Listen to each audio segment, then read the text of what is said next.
Yep, I see it. Welcome, everyone, this evening. We're glad you could join us. We are happy here this evening to be hosting the Social Justice Peer Educators from the University of Delaware. And they are going to tell us about the work that they have been doing, and we'll have plenty of time to ask them questions about it after they finish presenting. And hopefully they will tell us a little bit about each of themselves along the way as well. So I will now turn it over to you guys. Thank you. All right. Well, hello everyone. Thank you for being here and or watching at whatever time you are watching. So I'll go first with introductions. My name is Torrance Chisholm Jr. I am currently the Interim Assistant Director of Student Diversity and Inclusion at the University of Delaware. My pronouns are he, him, his, and I just am really fortunate and happy to be also the director of the Social Justice Peer Educators Program. Whoever wants to go next, you can, or I can like call on people. I'll go. My name is Naomi. Hi, everybody. My pronouns are she, her. I'm a junior here at the University of Delaware, studying public policy with a minor in legal studies. I am a peer education initiatives and assessments intern for the program. This is my second year being a part of this, and I have just been loving it ever since.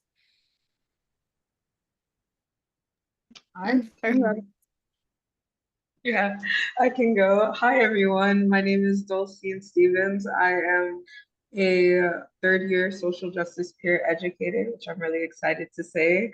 Um, I am also a senior studying Africana studies with a double major in sociology and a double minor in women and gender studies and politics and social justice, which is a very long title. And I'm also working on my master's in Africana studies. So I really love this work. My pronouns are she, they, and I'm really excited to show you the program.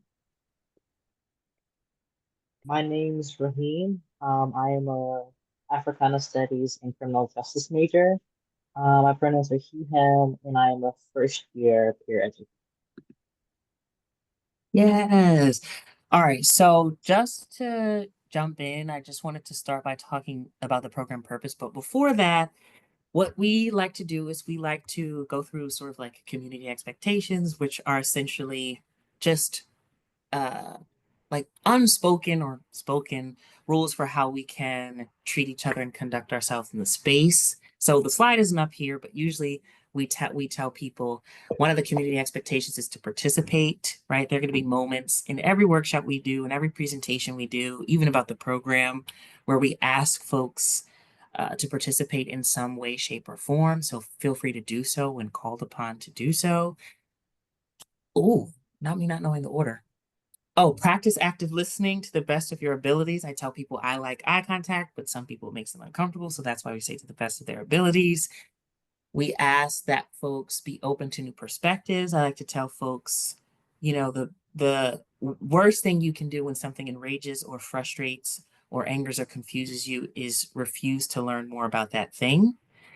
And then we say, ask questions because the best way to further any conversation with yourself or with others is through asking questions.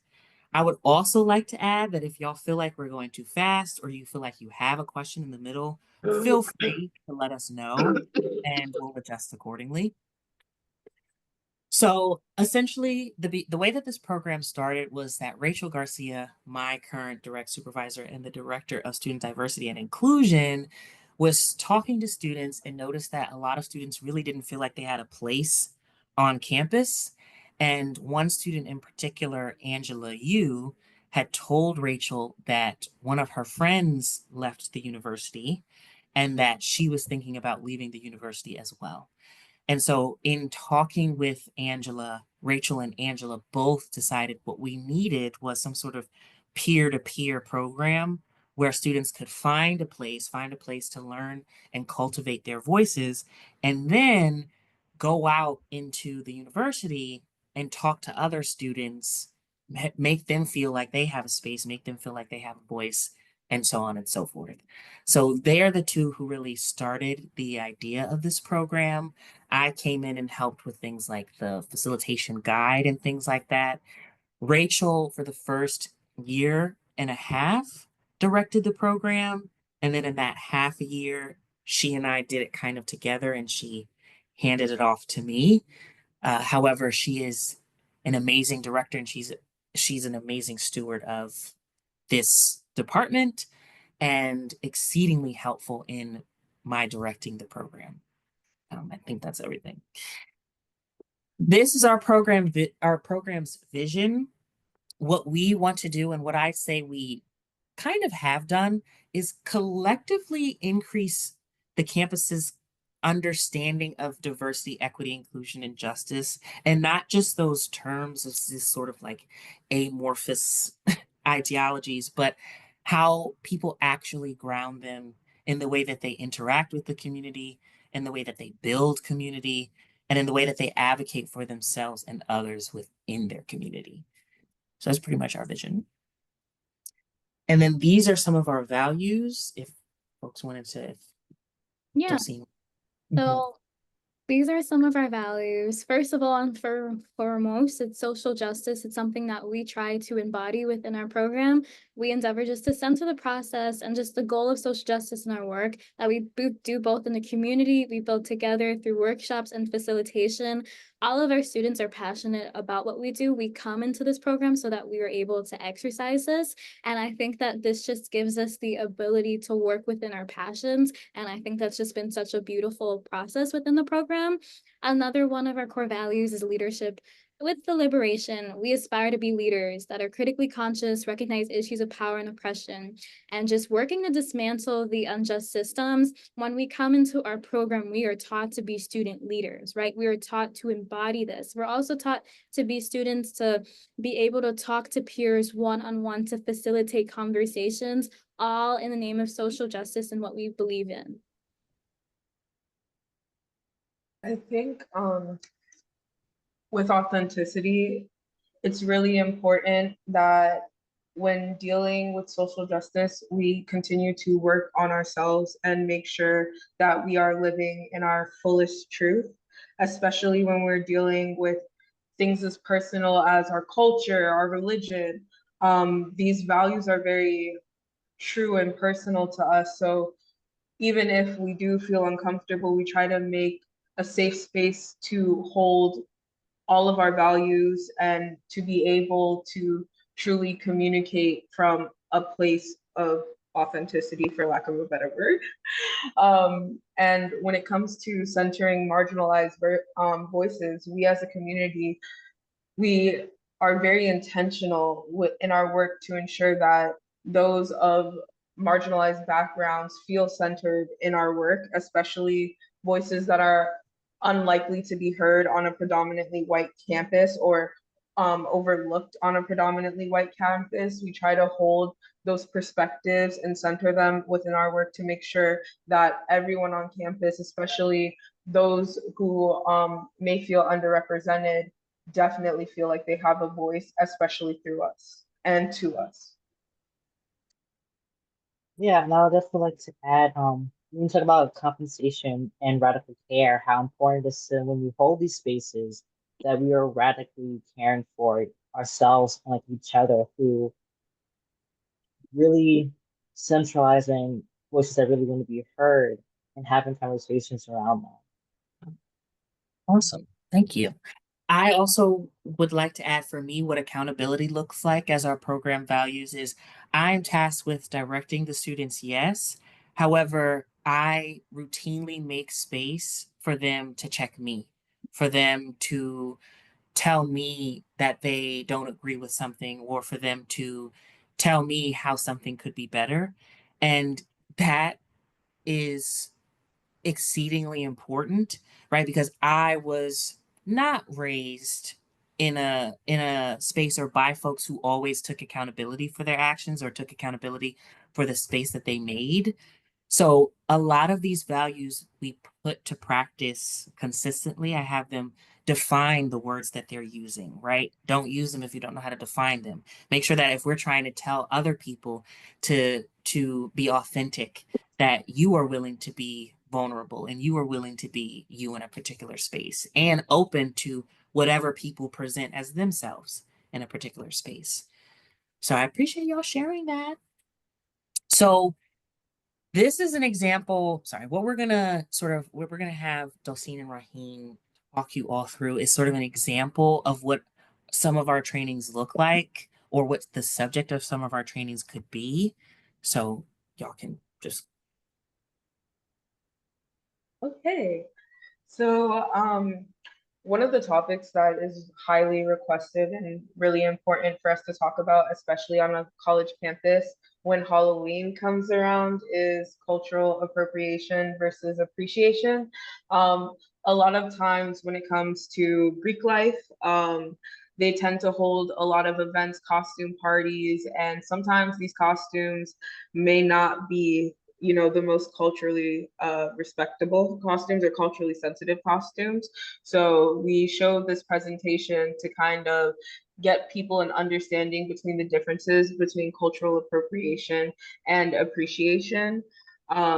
So as we can see, cultural appropriation is the exploitation of customs and practices and ideas from a particular culture, typically by a dominant group, for profit or aesthetic purposes without learning about or paying respect to the origins. So many examples of cultural appropriation can be like the Native American costume worn by some non-Native folks for Halloween, as well as the Redskins when they had the football team and their mascot and a lot of their merchandise. They profited off of that depiction, stereotypical depiction of Native Americans.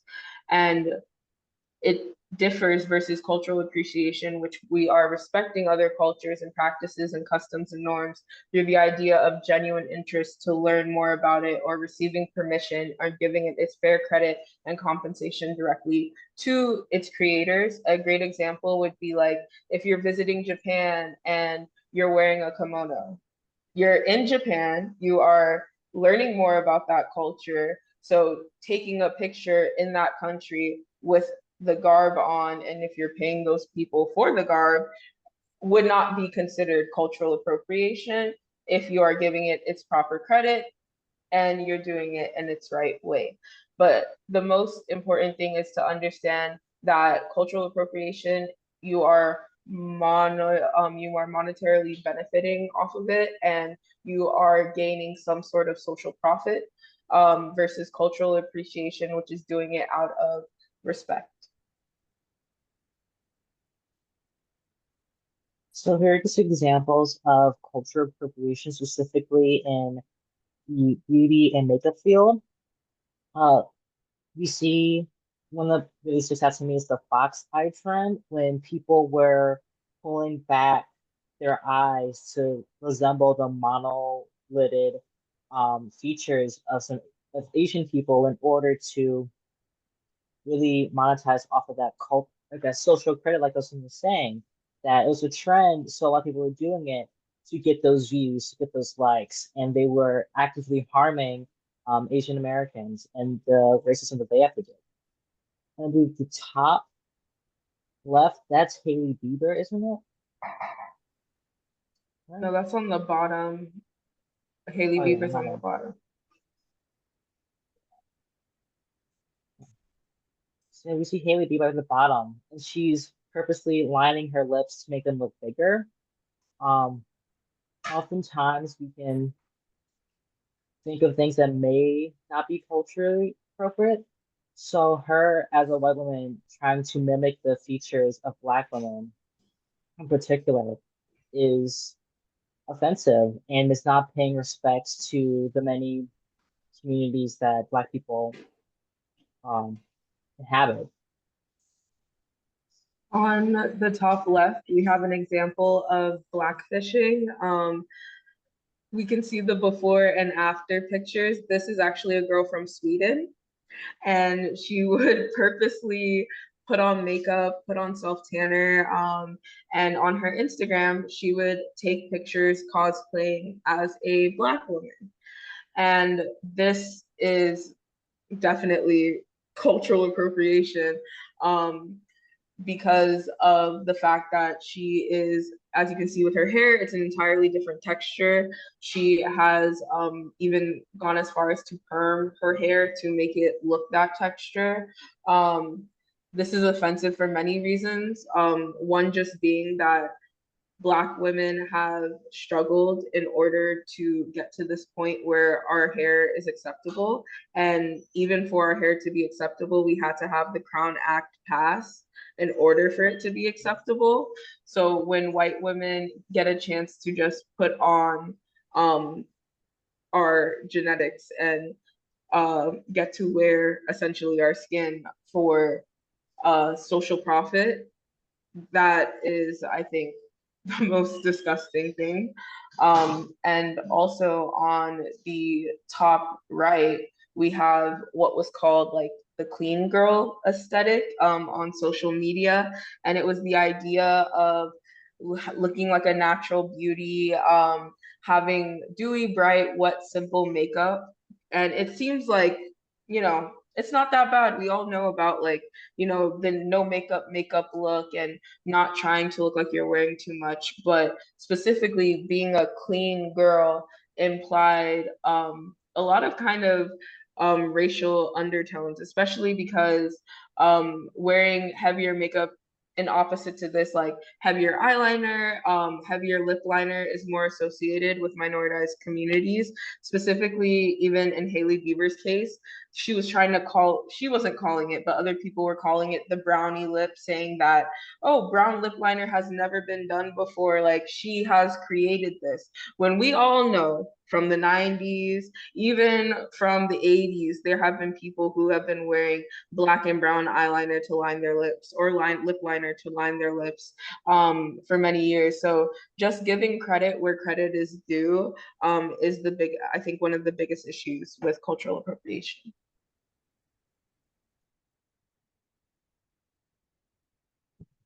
Do you just have another definition of cultural appropriation and colonialism? Colonialism is really is the goal. The goal of colonialism is to exert complete control and extraction from all resources of the oppressed people that can yield a profit for any member of the colonizers. It is then followed by the exclusion of that group from the economic system that the resources initially created. I think a good example of this would be probably jazz. Jazz, R&B, are examples of really culture and music that was created by Black and Brown communities that have almost been co-opted in a way. And now sometimes, like I was talking to some of my friends who do jazz, some of my Black friends, and they have trouble finding gigs in jazz clubs and stuff like that. So it involves a power imbalance in a part while stealing intellectual, culture, and creative property from said minoritized people groups. Um, the act of taking without asking, of taking these culturally significant songs and making profits out of them without giving the proper credit towards the people who created them. Thank you. And so, oh, my bad. And so what we try to do is make sure that our presentations have a build to them, right? So we try to get everyone on the same page with how we're defining what it is we're defining. Then we're grounding it in some sort of reality for folks to give them examples of sort of how to grasp it in their own lives. And it helps that students oftentimes, whether it's a part of a group or like a resident student organization or an athletic group or a fraternity or sorority, they are beholden to different areas of study, locations, communities that we can sort of pull these examples from to give folks a better idea of what these things look like, what their connections are to colonialism, what their connections are to some of the foundational elements to our society that tend to be more problematic, discriminatory, and things of that nature. This is a program-based example. So something that we do is Hot Takes Over Hot Plates program. And Hot Takes Over Hot Plates is essentially where we can have very, very important hot button issue conversations over food, right? So the students come, we feed them. The SJPEs, our social justice peer educators, are like peppered out in the crowd. There's probably 2 per table. And then myself and sometimes another individual or a couple of individuals from a student organization are conducting a particular presentation or I would say event, because they don't always look the same.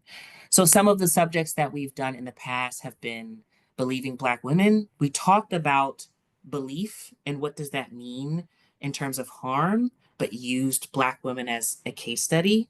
We've done another meeting on is a right to food a human right? So we talked about what food insecurity is, what food deserts are, why it's important to know, what does it look like or mean to be food insecure. We also gave students statistics of their fellow UD community members, where we know that about 27% in 2019, I believe 27% of students on UD's campus self-acclaim to be food insecure. And we know that that number, based off of research, we know that that number, we could increase that number by about like 20%. And that shows too in how students utilize our food and supply pantry that we have on campus. So this particular event that I have up right now was based on our Healing as a Collective event, where we essentially went through a couple of examples of community trauma, like when communities are traumatized together, right? What does that healing look like? How does one support and protect the individual and support and protect the needs of the community at the same time? So we ask questions like this. How have you been socialized to understand healing? How many of you have been asked this question before?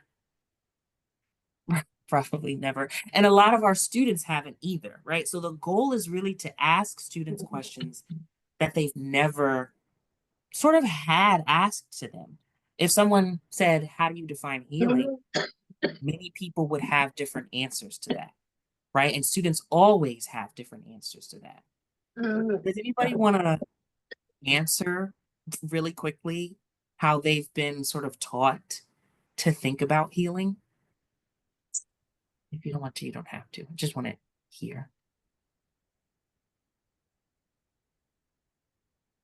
Okay.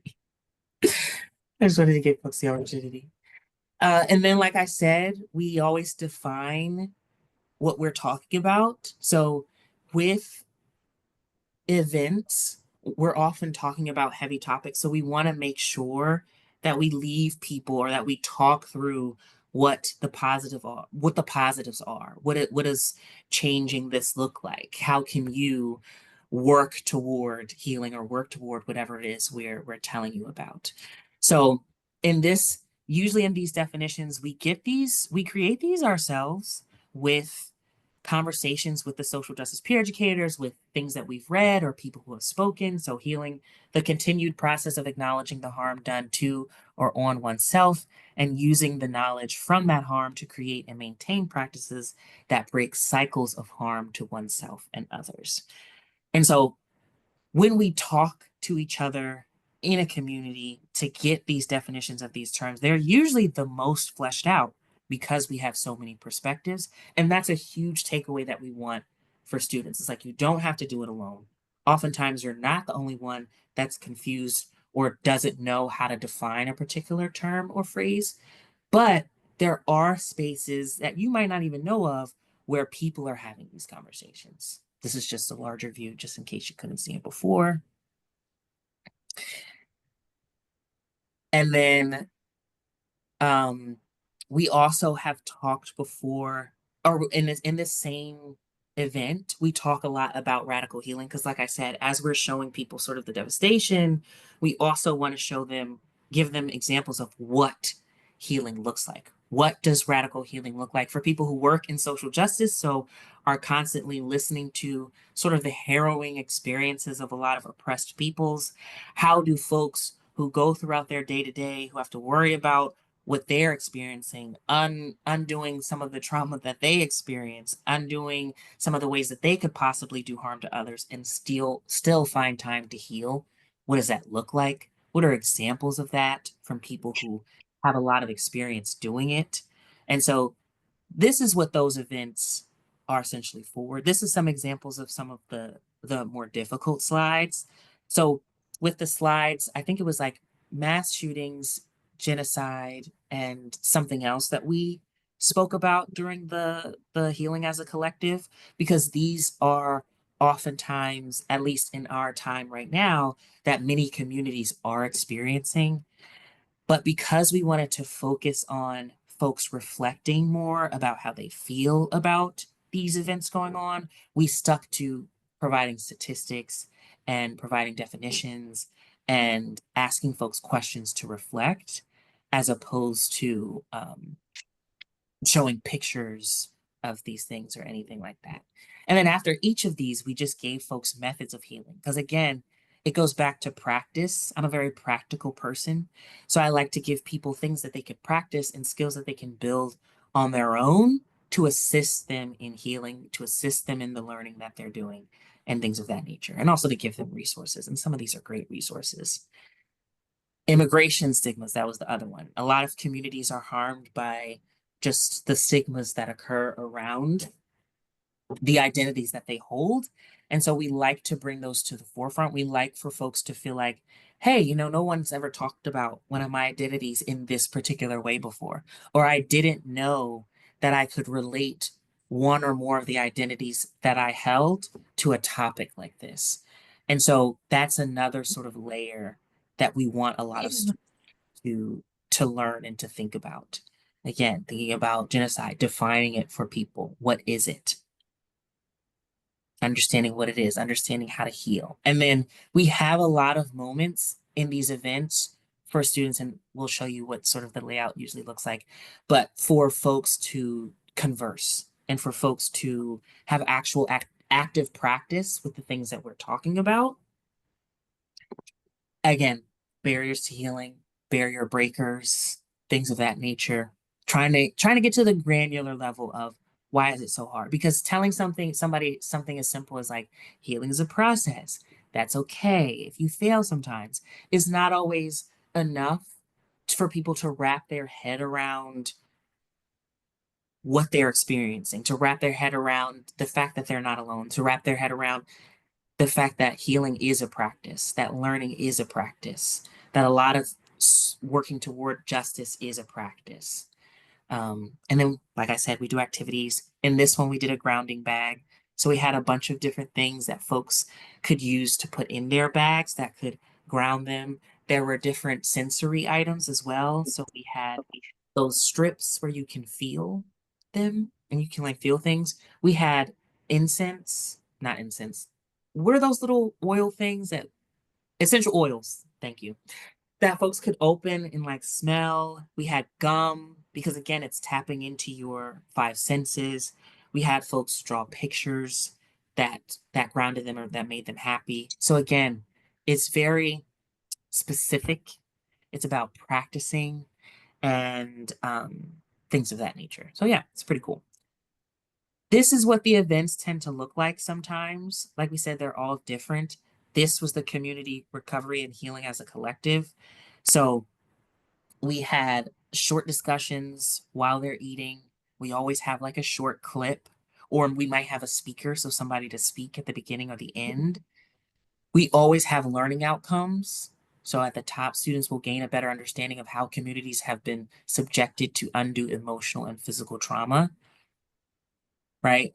Usually the last three are the same. Students will practice active listening in high tension environments. Students will increase their critical thinking skills around emotionally volatile concepts. So there are always things that I'm trying to get students to learn outside of the goals and outcomes that I normally have, just because I want folks to practice following directions. I want folks to practice being upset, but continuing to have a conversation. I want folks to practice being uncomfortable and pushing through that. And so that's super, super important. Yeah, so something that we love to do is community engagement. As Torrance was saying, and just echoing a lot of what he said, it's important for students to have a space on campus in which they feel heard, they feel understood, and they can practice a lot of what we're saying. So just echoing off and just saying that we have a lot of interactive activities, activities in which students can learn how to ground themselves, ground how they're feeling, know that they're supported by the campus, knowing that there's resources on campus that will allow them the opportunity to practice this. So with our event, we had the healing bag and the grounding activity, and we were intentional about the way in which we set up these activities, right? We're trying to make sure that it's accessible for everyone, that this is doable for all, and this is something that they can also take and practice on their own. What are the outcomes of this event? We want them to be able to be equipped with the skills that they need to enter into these other spaces when they might come and seek these challenges. So we have questions such as, what are some things that you do or have done as acts of self-care for yourself? Allowing them to reflect on how they can learn to serve themselves. Also, how do you think your introduction to practices of self-care affect how you take care of yourself today? Right? So we want to have that process in which we challenge people, challenge students to look within themselves, to be introspective, because it's important to do. And I think sometimes people can often neglect that. I know that me as a college student, I can put all of my work before anything else. And sometimes it's nice to have these grounding moments in which I'm able to really just center myself and have a community behind me. And as we continue with this activity, we also try to go into discussion. This is something that we should all be doing together. It's nice that we have the student facilitators who come and lead conversations, allowing everybody in the table to be heard, allowing everyone to speak up and have a voice.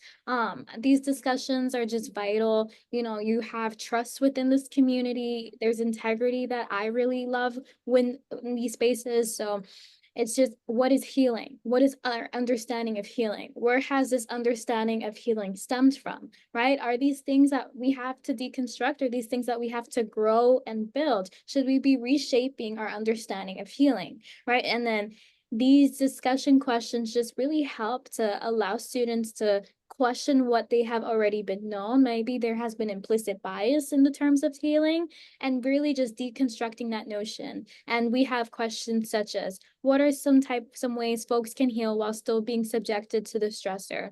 I remember this hot takes versus hot plates. I think this is one of my favorite ones. I'm biased. I love them all because I think they're just so much fun and I learn so much from that. And there's always such positive feedback. A lot of the students love to come to these events frequently because they just gain so much.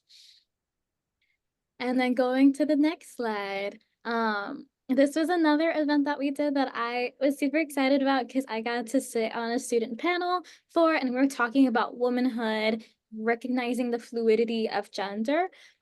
We discussed a whole bunch of conversations, a whole bunch of topics, just giving students the space in which they can talk. It's just very nuanced, and we love to just provide them with different resources of information. So on top, we have our learning outcomes. With every single hot takes versus hot plates, we are intentional. We want students to learn something. We want students to take something from these events. So up here, we have students will gain a better understanding of multi-dimensions of gender.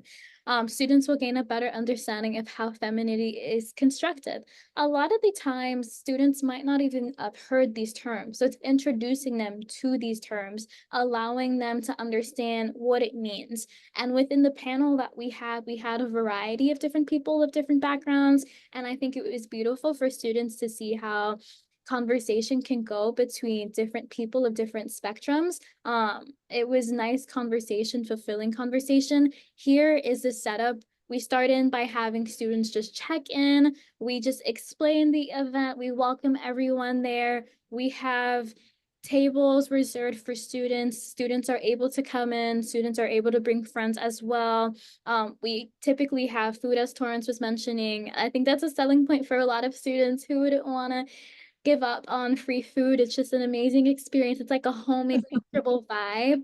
Uh, so then we have a short discussion, we start getting people's brains kind of turning. We start introducing them to topics, getting the ball rolling little by little. And then from there, that's when we introduce discussion. That's when we start introducing dialogue. That's when students are able to learn, react, listen, be able to be a part of the conversation. And that's what we have in the dialogue part. It's in what ways do you define and understand womanhood? What is one thing you think womanhood and femme presenting folks should talk more about to each other? Even me being a person who is tabling at the event, I was able to learn so much from my peers. And I think it's also just a testament to this work. Even though we're the people who are facilitating these conversations, we still have so much to learn. And there's so much beauty from opening up these spaces and learning from this community of people. What was important for me during this time is because I facilitated this hot takes event, but what I made clear to everyone present was that nowhere in the presentation or even in the notes that I had was my voice. All of the things that were said came from women and femme presenting folks. Everything that was presented came from articles written by folks who are women and femme presenting. And that goes back to our values around centering marginalized voices and centering the most vulnerable in the work that we do. And then, as you can see, the way that the questions are asked, they are asked and or can be asked to anyone. You do not have to be a woman or a femme presenting person to answer any of these questions. And that's really the point of these presentations or events is to teach people how they can be active participants in conversations even when they're not the central voice or they're not the central identity being discussed. And it's also to get people on the same page about how they as an individual are influenced by their community and how they can in turn influence their community. Yes, I said that correctly. This is just something that's really important to us. We want to utilize this program to reimagine the student experience. And all that we mean by that is when we think about and we talk about social justice and it becomes a practice in seeing nuance wherever you go, a practice in knowing as much as you can about yourself by asking these questions to yourself. Why do I do that? Why do I use those particular words? Do I motivate myself via negative reinforcement? Why is that? Do I motivate others via negative reinforcement? Is that harmful? Asking those questions, we have noticed, has provided students a space to become even more well-rounded and to more concretely apply what they learn in their self-discovery into their work and into their education, which is extremely important. This is just a snapshot of how many folks or how many workshops we've done per year. We've been growing since 2021. Actually, in the summer between 2023 and 2024, before some of this data was, I almost said recorded. We conducted the Building Your Inclusive Blue Hen Building Your Inclusive Blue Hen Community. And I probably gave about 28 of those presentations out of, I think, 36 in total. So we've been doing quite a bit. Naomi found this information. Yeah. I was so excited when I was able to count this up, y'all. But for our first year students, we've trained about 617 students just in this fall semester. And just to give some context on what that is, so we do and we facilitate FYS, which is first year seminar for students, and we introduce them to topics surrounded by social justice. We teach them different vocabulary. We provide them the support that they need to know that they are here on campus and we're supporting them. So we introduce them to words such as oppression. We introduce them to intersectionality. We open up the conversation to people who might not have heard this before. And this is able to just contribute to this campus and the campus space, making it an inclusive environment for everyone. That's important. We want to be able to just encourage that throughout the University of Delaware. We want to make this a safe campus in which whatever way we can. And part of that process is by educating students. And it's been something that has been rewarding. I've loved being able to teach students for their first year. A lot of students have been able to just grow from that. I see a lot of students who I've taught from the first year seminar come into our offices, want to get even more engaged, just benefit from a lot of the resources and a lot of the things that we have within our community and with our office. It's been so amazing, and I'm excited that we're growing, and I'm excited for us to continue to grow within the future as well.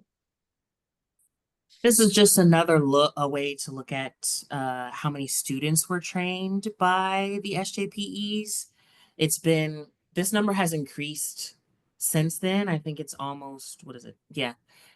Over 8,900 students have been trained or taken part in our facilitated dialogues or workshops in 3 years, which is a substantial number. These are just some workshop requests, or like who's requesting these workshops and their frequency. So we have resident student organizations, that's RSOs. We have Greek life. So what we're really trying to do is increase the overall understanding of diversity, equity, inclusion, and justice in Greek life so that they are better equipped to integrate folks not just in their community, but also to interact with other communities. There is still way too much gender-based violence on campuses. And so we are trying to educate folks in hopes of educating that violence essentially out of folks. Like we're doing what we can on our end. For the first year seminar, huge. And then academic is just faculty who ask us to do any number of workshops, whether it's microaggressions or it's for the education department. I know they've asked us to present on how do you create a space for LGBTQ students in the classroom, right? I'm trying to think of another one. A lot of folks ask for inclusive language, and sometimes inclusive language as it relates to psychology or as it relates to family planning and things of that nature. And for RSOs, we have, oh, were you about to say something, Naomi? No, I'm agreeing. Oh. And then as well, yeah. For RSOs, we have RSOs like E52, which is a theater-based resident student organization. They've asked us to come in and talk about the history of racism in theater, right? Some of them have also asked us to consult them on expanding and diversifying their base of members, right? Or how to do that. And so we also do a little bit of consulting work. I would like to grow in that area, but we're excited. This, again, is just a knowledge gain snapshot. We like to assess what the students are learning because, like I said, I'm practical. So I like for people to take away something practical. Do you have an understanding of what we're talking about? Do you have a better understanding of yourself? Do you have a better understanding of the systems around you, of the structure around you, of how that influences what you do or how you might think or see other people? Could you name a resource on campus that we talked about? I want to know, are people retaining? Because then we can tell how we might change the way that we do things to give folks more practice when they're with us so that they can retain more.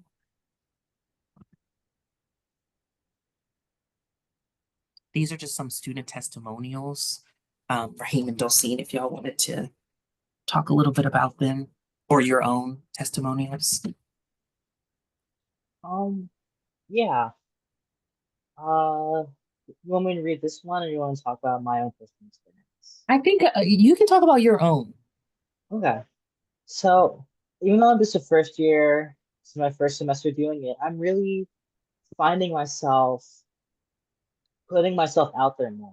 You know, when I'm out here having these conversations about topics or issues that I'm passionate about, I'm not only using my voice, but I'm also learning and retaining from others. And it's just so important, especially in this day and age, especially at this time, to just really have a sense of community, a sense of I can go somewhere, I can do something, and it can feel important, and not only important and personal to me as a person.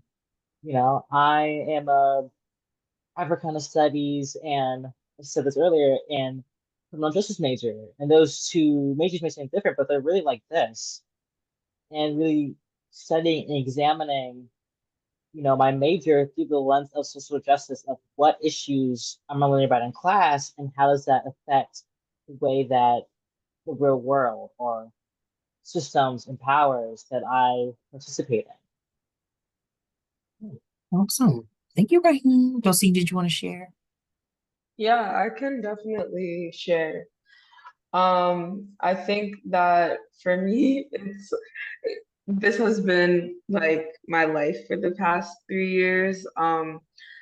Like that student you talked about earlier, I didn't have much of a community when I came to the University of Delaware, and I didn't really find that community until I applied for this job and I got it.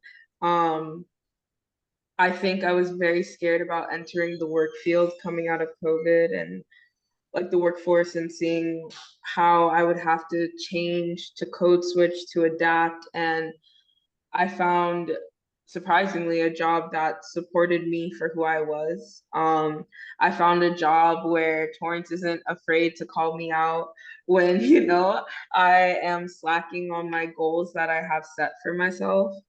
I think we have cultivated a community of true honesty and authenticity. I feel like I have been able to truly find myself and also bridge the gap of intersectionality, not only in my work, but across departments. As I work with the Africana Studies department, I connect them to RSOs that I may have worked with. And I'm able to create connections with different departments and get them to work together, because as much as we may preach intersectionality, the university sometimes doesn't work that way. So being able to really kind of push the administration to do the proper steps and really take care of the marginalized student body, that is something that I have taken very seriously, and that is something this job has taught me how to properly advocate for them and myself. Thank you. And folks, as Raheem and Dulcine were talking, I just switched from these are other SJPEs who have come through the program. These are their testimonials. Um, and so these are just to end. Oh, Naomi, I'm sorry. Did you want to go? You don't have to. I can go. Okay. I'll do quick. So yeah, this is my second year here at the program, and it has been super exciting. I remember the reason that I wanted to join this program is because I actually saw Docene facilitate a program. I saw Docene and somebody who I think recently graduated, or she's no longer with us. Her name was Maya. And I was just so taken away with the way in which they spoke, the way in which they were so informed about the topics. I wanted to be that way, and I wanted to challenge myself to be in that same position as them. I feel like we come to college to challenge ourselves, to step out of our own comfort zones and to grow a lot more. And through the program, it has challenged me. And like Celestine has said, Torrance will make sure that we are doing the best that we can because he sees potential in all of us, which has been amazing. It's allowed me to just grow as a person, grow in my understanding, grow within just speaking up. And now I'm in the back end position. So I see things from a different perspective, but I think it's important because it's giving me the knowledge that I need to know when entering the workforce. Like I was in other jobs apart from this, and I'm like, what I'm doing at school, I'm doing the same thing in my other jobs with like Excel sheets and talking to people. And I did not know that there is a world of Excel sheets, but there is. And it's been exciting learn about and like doing all these graphs and these diagrams. But all in all, I've liked it and I've just loved the support system that it's provided as well. So really quickly, because I do want to leave time just in case folks have questions. Do I have another? These are just some future directions for the program. We would love to develop more LGBTQ plus specific training, create more education or additional education around undocumented student experiences. I would also love for us to add consultation and mediation models. I've already built some of them out, but I'm trying to figure out how to integrate them with the program because I think mediating is a huge part of facilitation. When you're facilitating, right? You're taking the thoughts, opinions, and perceptions and perspectives of the different folks speaking, and you're trying to guide everyone through that conversation, right? With whatever the end to whatever the end goal is. And so I want folks to be able to practice consulting and mediating.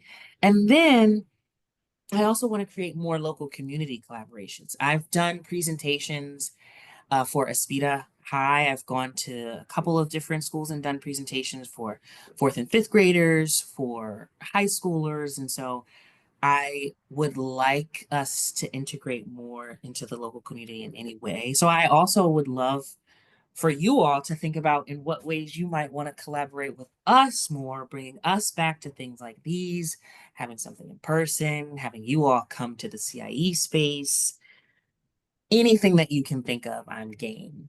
I'm pretty sure that that's it. Okay, it is. So if folks have any questions, anything they want to share, any comments, we have about 5 minutes for you to do so. If you stop sharing your screen, we'll be able to see each other better. Yes. Okay, Roger, you want to go first? Sorry if I have a froggy voice tonight, but in other programs on peace and justice, we have heard of the issues surrounding first year minority students from Wilmington and Delaware, but particularly they work like crazy to get into University of Delaware, Mhm. and then they don't feel supported, and they don't make it to the second or third year. Do you have a metric or a goal, or are you keeping an Excel sheet on the numbers so that you can see your effect, perhaps if they participate in your programs, if you acknowledge them, you bring them in, talk to them, work with them, mediate with them, does it have an effect? Because we need to keep these kids, young people, into the programs and get them through to graduation. Otherwise, that effort to get them to school is it's not always totally wasted, but it seems sort of frustrating. Yeah, absolutely. So we actually, the university, although the university takes note of retention rates, so the students that they're retaining, they don't always break it down to the granular level. And so what we try to do in SDI, that's one of the reasons why we do so many assessments, because we like to see who's participating consistently, what majors do we need to do more outreach for. Currently with the space, the Center for Intercultural Engagement, which is relatively new, I think a year and a half now, maybe 2 years, I'm not sure, I don't remember. But with that space, we've been keeping track of who's entering the space. How often do we have touching points with certain students? Who is familiar to us? We also make a huge effort to not only advise affinity-based organizations. So currently we advise OLA, which is the Latinx Programming Board on campus, and it's the largest one. We advise APSA, the Asian American Pacific Islander Student Association. It's the largest Asian programming board on campus. LPB, the Lavender Programming Board, the largest LGBTQ plus programming board on campus. I also advise DASA, the Delaware African Student Association, CSA. Well, I was the de facto CSA advisor, Caribbean Student Association or Alliance. Was Alliance still seen or association? Alliance, but I always say Alliance. association. So we have many touching points with many different students of different identities. And so that allows us to pull folks in. So I can go to somebody and say, hey, I haven't seen you in a while in the CIE. Come back. And sometimes we do programming specifically for certain identities. So we did, for one of the hot takes events, we did the beauty of Black masculinity, Black men in living color. And so we talked about masculinity, right? To draw in young men who programs across the country tend to have issues with engaging. And we used Black male masculinity as a case study, which saw the most Black men that I have ever seen at a campus event that wasn't just for the CBC. So we do things to answer your question. We do pay attention to those things. We are definitely aware of those things. And that informs a lot of the work that we do. Yeah, and also to jump in if I can, I think that's the reason why we have first year seminar and the reason why we put our resources attached. I've had a lot of incidents where a lot of students have come to me. They're like, "Hi, I'm a freshman. Where do I go? I don't feel like I have a safe space on campus."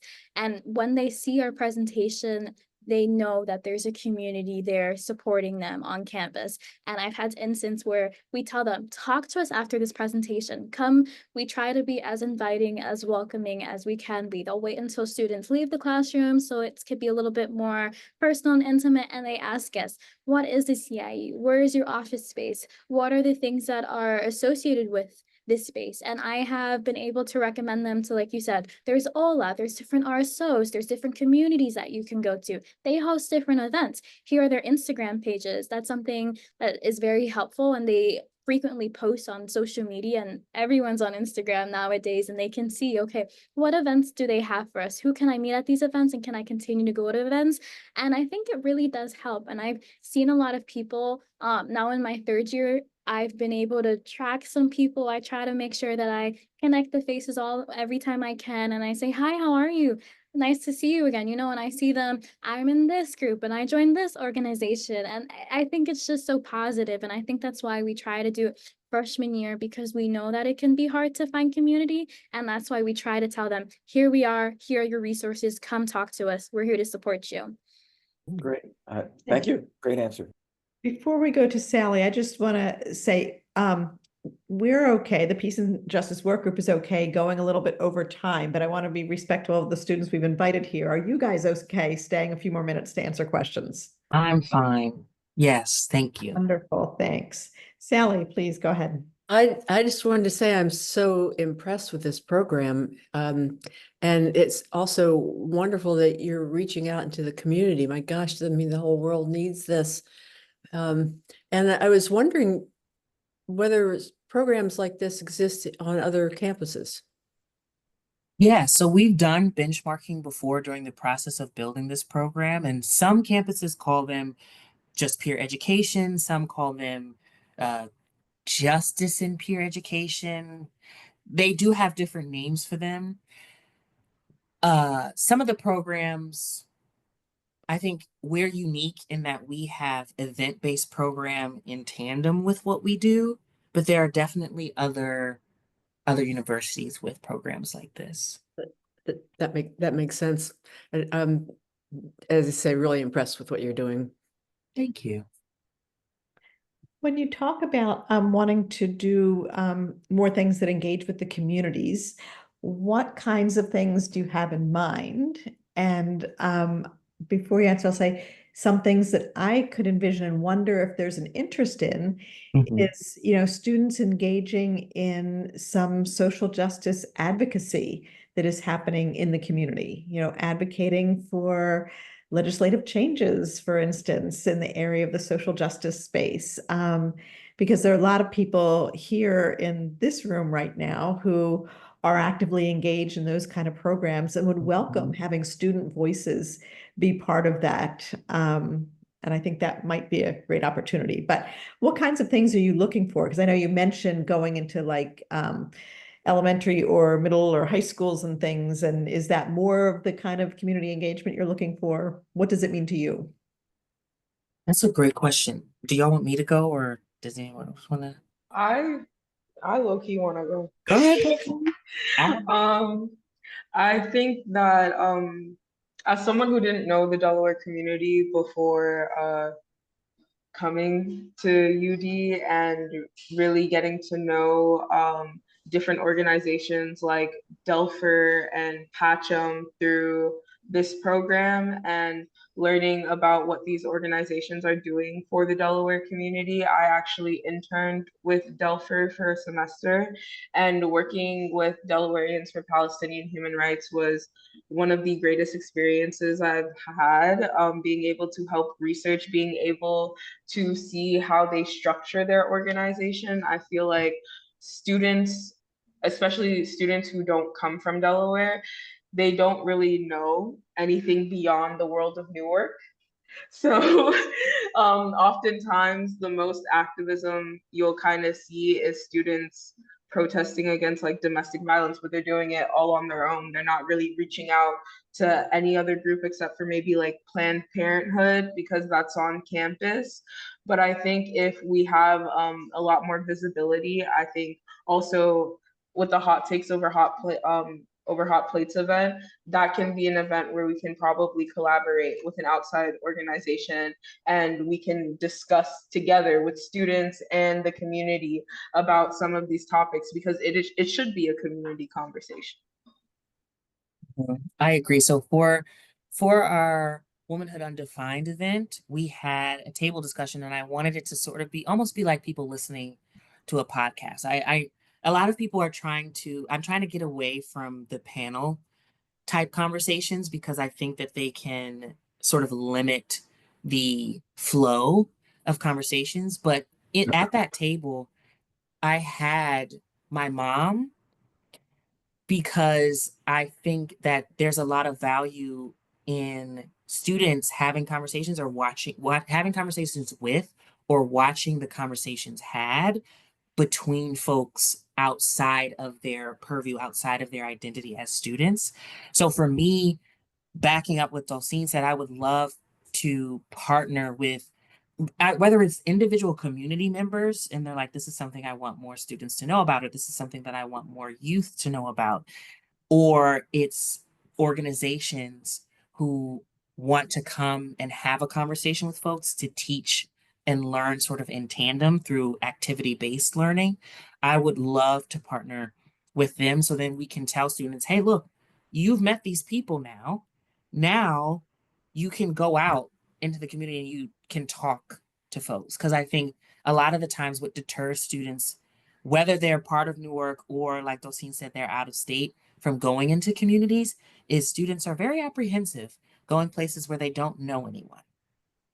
And whether it's a party or a classroom, an event on campus or outside of campus. So what I try to do with sort of encouraging students to touch base with the community is I try to say, I'm going to be at this protest, and I take videos and I send people. So I try to be sort of the bridge, but I would love to bring in some community members who are just interested to participate in programming or even just to attend events.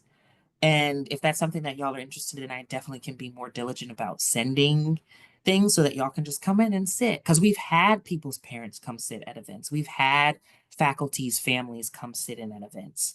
And so it's not unheard of that folks are a part of the community in that way. So to answer your question, really in any way that individuals in the community or community organizations want to be involved or want students to integrate with them, I'm game to help logistically. Great, thank you. Of course.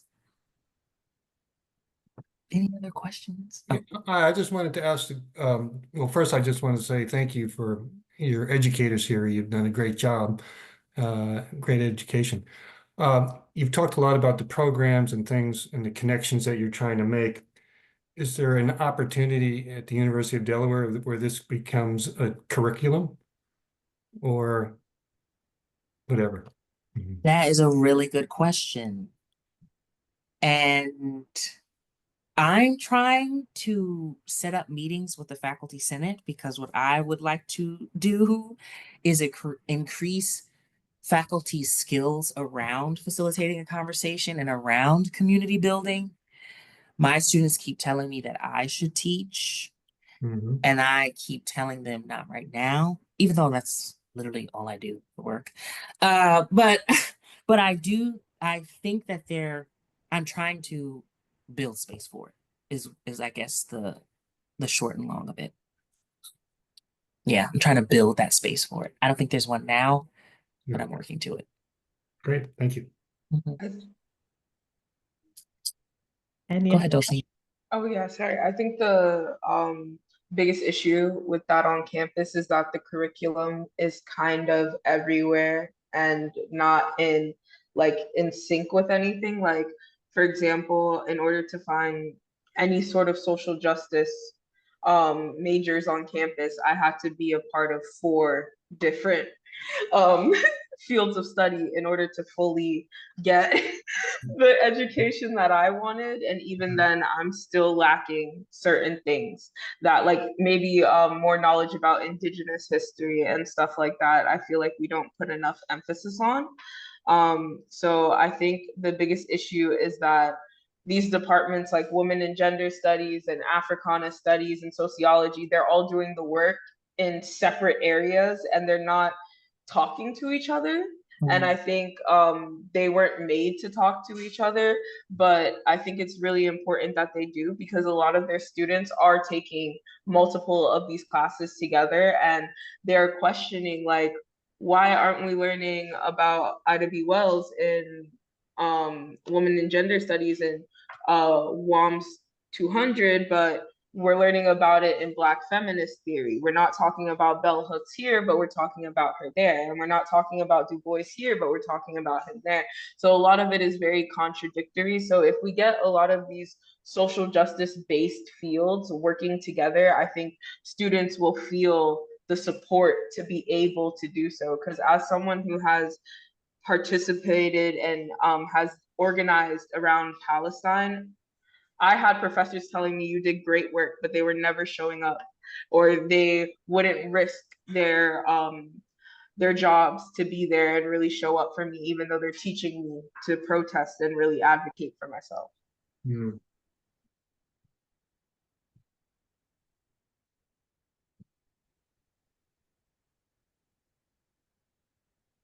anyone else? Final opportunity to ask a question. I just Sheridan. wanted to say I'm very impressed with what you guys are doing. I am just besides myself with excitement. Um, I am now 67 years old, and I remember being your age in college and being a change warrior. And it's just nice to know that you guys are coming up behind us and you are just warriors for change. And I'm just excited and proud of you. So I just want to say that I'm a retired teacher, so I'm really proud of you guys, you ladies and gentlemen. So thank you. Thank you so much. Appreciate that. That is a perfect way to end our program. I really do appreciate you guys making the time to come out and talk with us about this really great program you have going on campus. And I look forward to finding a way that we can continue the conversation and working together. I think having student voices in the spaces where we are and having us talk with you guys in your spaces is all be really good, really a good thing. So I look forward to doing that. And on that note, thank you all and have a great rest of your evening.